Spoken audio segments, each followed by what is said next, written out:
नमस्ते भाई लोग, डेली न्यूज़ भोजपुरी में आप लोग का स्वागत है। खेसारी लाल यादव का एक सॉन्ग आने वाला है जो अंकिता फिल्म्स पर आएगा 22 तारीख को। बहुत सुपर डुपर हिट सॉन्ग है।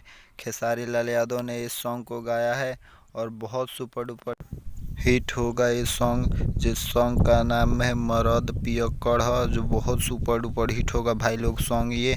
और खेसारी लाल यादव ने इस सॉन्ग को गाया है और अंकिता फिल्म्स पर आएगा 22 तारीख को।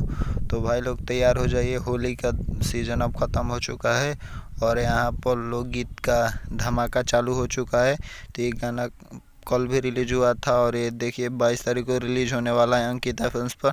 तो भाई लोग तैयार रेडी हो जाइए इस सॉन्ग को सुनने के लिए और एक महान रिकॉर्ड बनाने के लिए खेसारी लाल यादव का।